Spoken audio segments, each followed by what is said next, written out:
Chegamos ao fim, galera, né? E aqui estamos fazendo a análise do episódio final de Cavaleiro da Lua. Cara, essa série reservou um espaço no meu coração, né? Imagino que se você está aqui também, né? Você veio acompanhando aí todos os meus vídeos. Esse episódio tá muito legal, né? Também teve muita coisa bombástica. Cara, aquela cena pós-crédito, né? Com o Jake Lockley, por incrível que pareça, por mais que você ache que ali não trouxe tanta revelação, né? A gente já esperava que o Jake Lockley ia aparecer. Talvez você pode até ter ficado decepcionado, né? Dele surgir apenas na cena pós-crédito do último episódio. Mas, velho, né? Tem muita revelação ali, tem muita coisa pra gente conversar. Só que por outro lado, cara, né? Nesse episódio aqui eu tenho algumas ressalvas pra fazer, né? Teve alguns pontos negativos, né? Nós vamos conversar sobre tudo isso aqui. Nós começamos ali, né, no momento da morte do Mark, cara. Sim, ele morreu, né? Ele realmente morreu. E o Arthur, né, cara, ali já com a estátua de Amit, ele lamenta por Mark, por Steve e por quem mais estiver ali, né, cara. Mais uma vez dando a entender, né, se é que já não estava claro, que existe uma outra personalidade além do Mark e do Steve. O Arthur agora com a estátua segue, né, cara, pra completar o seu objetivo de libertar Amit. Ele agora está mais poderoso do que nunca. Porém, a Layla acabou se infiltrando ali entre os seus seguidores. Cara, essa cena aqui é bizarra e engraçada.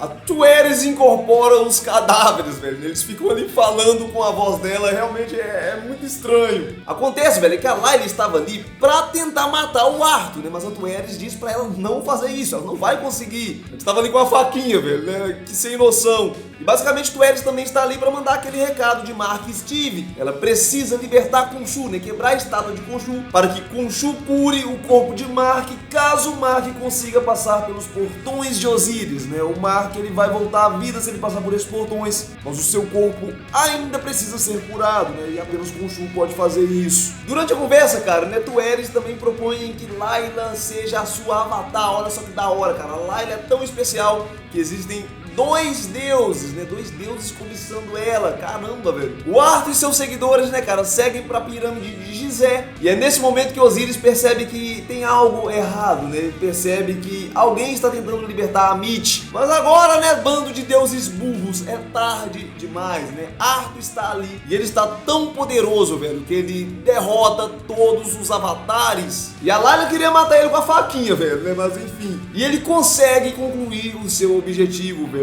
Finalmente a Amit foi libertada e a Cuca apareceu lá, filho, né? Que coisa horrorosa. E é justamente nesse momento que nós temos um diálogo entre Arthur e Amit, e aqui a gente tem algumas coisas muito interessantes acontecendo. A Amit pergunta, né, a quem ela deve a sua liberdade. O Arthur diz que foi ele que a libertou, né, mas ele é apenas um humilde servo, ela não deve nada a ele. E agora que vem a revelação, cara, né? Ela fala que a balança de Arthur está desequilibrada. Olha só que hipócrita, cara. O cara passou a série inteira condenando almas desequilibradas e ele mesmo era uma alma desequilibrada. Segundo o julgamento dele, cara, ele deveria ter morrido. Olha só que hipócrita. E não disse hipocrisia, né? Mas ele disse, cara, né, que ele acreditou que a sua penitência iria corrigir o desequilíbrio. E que penitência que é essa? Eu não sei se vocês lembram, né, mas basicamente a primeira cena dessa série foi do Arnold colocando ali cacos de vidro no seu sapato, velho. Ele anda com esses cacos de vidro no pé o tempo inteiro, né, fazendo cortes. Basicamente, né, cara, ele se pune, ele se martiriza a fim de tentar equilibrar a balança. Mas foi tudo em vão, cara, né? Ele fez tudo isso aí à toa, então ele aceita ser condenado. Só que o desequilíbrio dele, né, não tem nada a ver com algo que ele já fez, né? É algo que ele ainda vai fazer no futuro. E como no futuro ele poderia desagradar a Deus Amit, né? Seria uma redenção pro Arthur Harrow? Em algum momento no futuro ele vai se voltar contra ela? Não, cara, né? Não necessariamente, né? Porque nós já conversamos aqui várias vezes sobre como o julgamento de Amit funciona, né? Amit, de fato, né, realmente condena o mal, condena pessoas que praticam o mal, mesmo que a pessoa ainda não tenha cometido mal algum, né? Mas em algum momento no futuro essa pessoa vai cometer. O Arthur, em algum momento, vai fazer algo que mesmo para Amit é considerado mal. Isso deveria condená-lo à morte, cara. Mas Amit disse que confiou em um servo que estava em equilíbrio e ele aprendeu por 2000 anos. Isso prova, né, que o desequilíbrio do Arthur não tem nada a ver com ele se voltar contra ela. E exatamente por isso, né, ela resolve fazer diferente, atrasar a morte de Arthur e tornar ele o seu avatar. Enquanto esse diálogo todo acontece, né, a Layla consegue libertar o Khonshu. O Khonshu sente que Mark não está mais nesse mundo, né, ele de fato morreu. E lógico, né, cara, ele quer fazer de Layla sua avatar, né, mas ela recusa. E por falar em Mark, né, cara, é justamente agora que nós vamos falar sobre ele, né, e como ele retornou para casa. E é justamente aqui E que essa série se tornou um pouquinho problemática, né? Vocês vão entender por quê. Segundo o Tueres, a jornada dele terminou, ele completou a sua jornada, ele está em perfeito equilíbrio, tem ali um coração completo e ele encontrou ali tudo que ele sempre buscou, né, cara? A paz, sem solidão, sem mágoa. Só que o Steve, velho, permanece no Duat. O Mark não acha isso justo, não é justo mesmo. E ele resolve ir nas areias para buscar o Steve de volta. Só que ele não poderia fazer isso, né? Se ele for, ele nunca mais poderá voltar aos campos de junco. Mas ele vai assim mesmo, né? Ele fica ali frente a frente com a estátua de Steve e ele começa a declarar sua gratidão, né, cara? Faz o maior discurso. Eu fiquei com muito medo dessa cena aqui ser meio conto de fadas, algo do tipo, né? Ah, o beijo do amor verdadeiro vai despertar a bela adormecida. E cara, pior que foi justamente o que aconteceu, né? Pior que foi justamente o que aconteceu. Apenas com esse discurso, né, cara, né? E ao colocar ali o coração sobre as mãos de Steve, ele volta ao normal, né? Na verdade, os dois voltam ao normal porque naquele momento o Mark também já estava se tornando uma estátua. Então, basicamente é isso, né, cara? Eu achei uma saída muito fraca do roteiro, né? Como eu já deixei claro aqui, ficou parecendo meio conto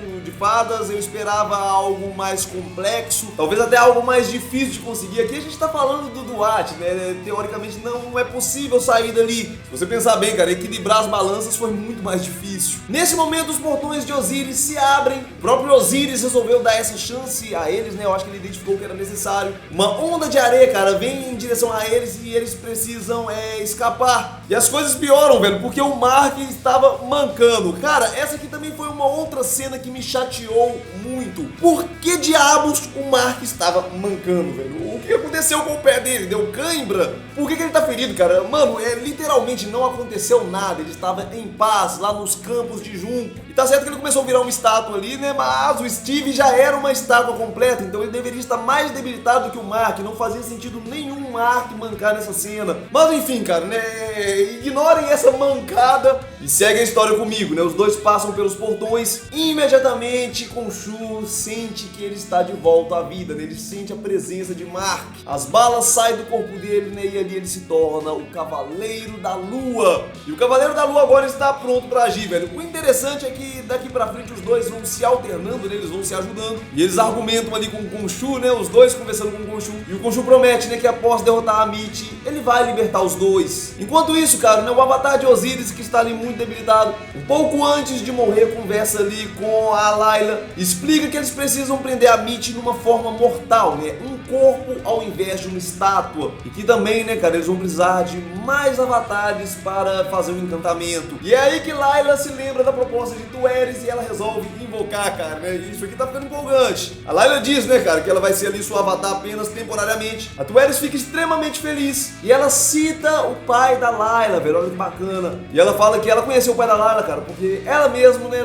conduziu o pai da Layla até os campos de junco. E agora sim, cara, né, a Layla como avatar de Tueres também tem a sua própria transformação, seu próprio traje, né? O traje dela tá legal demais. Ela já era muito habilidosa com o combate, né? E certamente ela vai ser útil nessa batalha, né? As coisas agora estão muito piores. Todos os servos de Amit agora têm o poder de fazer o julgamento que antes só Arthur fazia. E a própria Amit ordenou que eles começassem a julgar todos que eles encontrassem ali, primeiramente em Cairo, depois continuar espalhando desses julgamentos por todo o mundo. O problema é que a Amit vai se alimentando dessas almas, se tornando cada vez mais forte. E é agora que começa o quebra-pau, cara, né? Arthur contra o Cavaleiro da Lua, Khonshu contra a Amit, e a Amit diz algo muito interessante, cara. Essa parte que realmente também é interessante. Ela diz que existe pouca diferença entre ela e Khonshu, e é verdade, cara, né? Ambos condenam o mal, e se você acha que por condenar apenas quem já cometeu o mal, o julgamento do Khonshu é justo, não é, cara. Porque pessoas podem se redimir, podem escolher caminhos diferentes e quem sabe até passar a salvar vidas, né? Por que não? Existem histórias assim no mundo real. No meio do confronto lá, ela salva Mark, velho. Ela tá incrível, né? Ela já era incrível, agora ela tá mais incrível ainda. Mas eu confesso, cara, que eu fiquei um pouco curioso pra saber como ela se sairia como a Cavaleira da Lua, né? Se ela tivesse aceitado ser a avatar de Khonshu. Será que um dia, né, cara, nós vamos ter a oportunidade de ver algo do tipo no UCM, né? Quem sabe, né? Eu acho muito difícil. E nós percebemos, cara, que o Steve também evoluiu bastante. Ele não é mais um inútil ali durante os confrontos. Lá no Duat ele lutou contra os mortos pra salvar o Mark e ele nem tinha os poderes de Khonshu. Agora com o traje, velho, né? De fato, ele está pronto pra se tornar um Mr. Knight. E eles ficam se alternando, cara, né? Se ajudando, eles estão em equilíbrio. Era previsto, né, que nesse episódio teríamos muito do Cavaleiro da Lua. Eu só não achei que a gente fosse ter muito do Mr. Knight. Eu nem achei que o Steve fosse voltar logo de cara. E aqui, galera, nós temos uma outra cena interessante, velho. Essa série é cheia de detalhes pra prestar atenção, né, cara? Se a gente moscar, a gente perde. O Arthur falou aqui uma coisa que eu fiquei encucado. Ele disse que se a Mitty, né, tivesse a oportunidade de governar mais tempo, o irmão de Mark estaria vivo, né? Por quê? Porque a Mitty teria condenado o pequeno Mark antes do irmão dele morrer. Só que tem uma questão. A morte do irmão do Mark não foi acidental? Se foi mesmo acidental, cara, isso aqui não poderia levar o Mark à condenação, né? Não tinha maldade ali. Eles entraram pra brincar e foi uma fatalidade. Mas por que então o Arthur falou, velho, né, que se a Mitty já fosse a governadora há mais tempo, o Mark seria condenado antes do irmão dele morrer? Acredite, cara, né? Isso aqui não é um furo de roteiro, né? Existe uma explicação pra isso aqui. Mais pra frente a gente fala mais sobre isso. Inclusive, cara, logo em seguida já vem a pista, né? A Mitty e Arthur estão vencendo, Khonshu está caindo, né? A Layla também. Parece não ter solução, né? O próprio Cavaleiro da Lua está ali completamente derrotado. Mas de repente, né, nós somos surpreendidos com um daqueles apagões. E do nada o Arthur está lá derrotado, cara, né? Literalmente assim, cortou a cena e ele aparece derrotado. Sim, amigo, a terceira personalidade ataca novamente. E a bengala do Arthur, né, cara, que agora virou um machado, foi parar na cabeça dele. Tudo muito caótico, né? Todos os servos de Amit também caíram. Mas enfim, cara, né? Não tem muito tempo pra eles entenderem o que está acontecendo, não. Eles precisam ali ligar a Amit ao corpo de Arthur. A Layla sabe fazer o encantamento, né? Nós temos aqui 2 avatares, mais as outras estátuas ali presentes dentro da pirâmide de Gizeh. E eles conseguem prender a deusa Amit no corpo do Harrow. Nesse momento, né, cara, o Khonshu insiste que Mark elimine a ameaça, né? Mate todos os seguidores da Amit. Mate também o Harrow, né? Dessa forma ele vai finalizar a Amit também pra sempre. O Mark precisa fazer isso, né? Ele precisa cumprir a sua parte do acordo para que depois Khonshu possa o libertar. Mas a Layla desencoraja ele, né? Ela fala que ele tem uma escolha. E o Mark percebe que o que o Khonshu está fazendo não é tão diferente de Amit, né? Justiça a qualquer preço. Ele resolve não matar, né? E exige que o Khonshu o liberte. E o Khonshu concorda, né? Acaba libertando ali o Mark e o Steve, né, cara? Né? Do traje do Cavaleiro da Lua. E adivinha, cara? Nessa que me pegou de surpresa. Lá está eles de volta no asilo, diante do Arthur, né, cara? Aquela ceninha que é só pra confundir a parada toda. Mas esse diálogo aqui também é interessante, né? Apesar de não ter aquela virada de olho, a gente consegue perceber nos momentos onde Mark e Steve estão se alternando, né? Eles vão conversando ali um com o outro. Ele pergunta ali pra Arthur se ele acredita que Khonshu, que a Mitty são reais. Arthur diz que não, né? Então ele novamente pergunta o que acontece se ele discordar de Arthur. E o Arthur diz, né, que eles vão continuar ali fazendo os trabalhos. Só que eles percebem que o pé de Arthur está sangrando, né?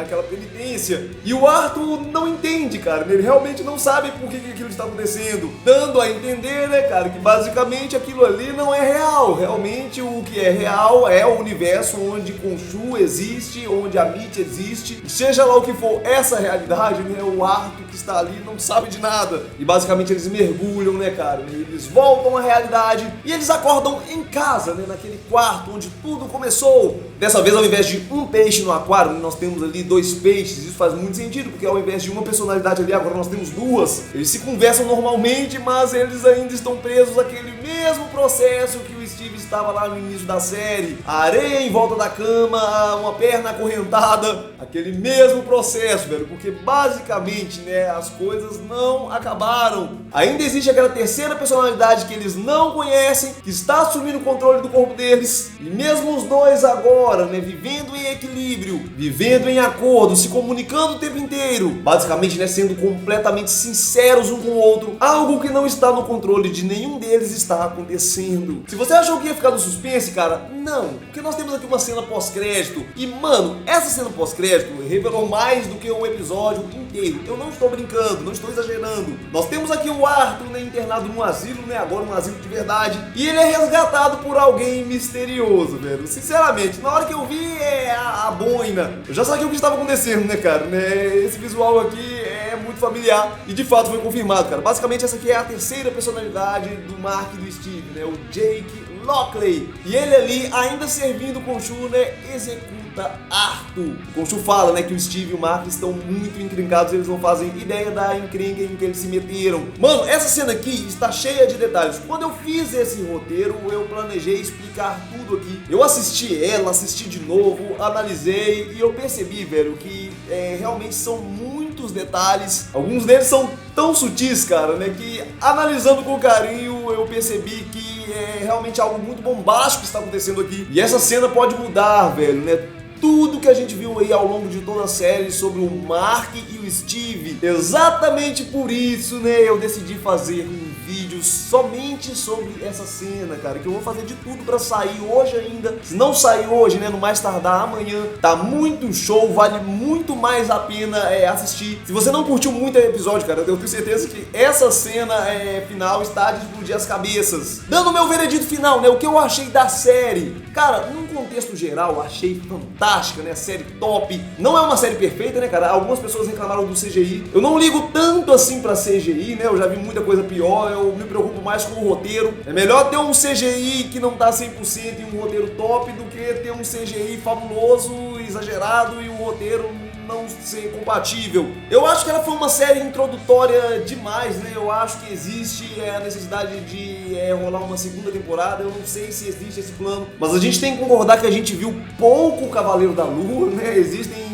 episódios que ele nem apareceu, ou quando apareceu foi só na cena final. A série orbitou mais o Mark e o Steve, né, cara? Não tem nem como negar isso. Mr. Knight então nem se fala, né, cara? Basicamente a gente só viu um pouquinho do Mr. Knight agora no episódio final. Tem muito mais a se explorar desses personagens e eu achei que faltou um pouquinho, né? Faltou um pouco de Cavaleiro da Lua ao longo da série. Eu esperava um pouco mais também do episódio final, né? Eu achei algumas sacadas bem fracas, como eu já mostrei ao longo do vídeo. Talvez a culpa seja da duração do episódio, né? Por algum motivo esse episódio é menor do que os outros. Tinha muita coisa para se trabalhar em pouco tempo, né? Talvez isso tenha sido um problema e por isso algumas sacadas foram mais rasas. A gente espera, velho, que o episódio final seja o melhor episódio da temporada, né? Lógico, é a conclusão. E eu senti que os episódios 4 e 5 foram muito superiores. Foram episódios que eu não tive praticamente nada a reclamar, a não ser um pouco a ausência do Cavaleiro da Lua, cara. Mas eu confesso que não me chateou. O roteiro foi muito bem trabalhado. Nesse último episódio, né, cara, teve algumas saídas que, na minha visão, são questionáveis. Mas não mancha, né, cara? Não atrapalha em nada a série. Pra mim, a série realmente foi fantástica. Se tiver uma continuação, né, um filme, uma outra aparição no CM, ou quem sabe até uma segunda temporada, sem dúvida, né, eu vou receber com muita empolgação. Porque sim, né, essa série reservou um espaço muito grande aqui no meu coração. Mas e você, cara, né, o que você achou de tudo isso, né? Qual que é a sua opinião? Curtiu a série, cara? O que você achou desse episódio? Comenta aí. E não acabou não, cara, nós ainda vamos falar sobre essa cena final, tem muita coisa top pra gente conversar. Eu quero ver você aqui comigo. Eu tive alguns problemas, alguns imprevistos nessa semana, né, por isso que eu estou postando esses vídeos um pouco atrasado. Tem a análise do filme do Doutor Estranho também pra fazer, né, cara? Eu vou fazer, vai sair, né, também vai ficar muito show, mas pode demorar um pouquinho, velho. Eu estou resolvendo alguns problemas, mas espera com paciência, né, cara, que nós vamos conversar aqui, nós estamos aqui pra bater aquele papo nerd. Enquanto você vai comentando aí, né, cara, eu vou ficando por aqui. Eu agradeço por você ter assistido e a gente se vê aí com certeza nos próximos vídeos. Galera, sua força, tamo junto sempre. E é isso, eu fui, valeu!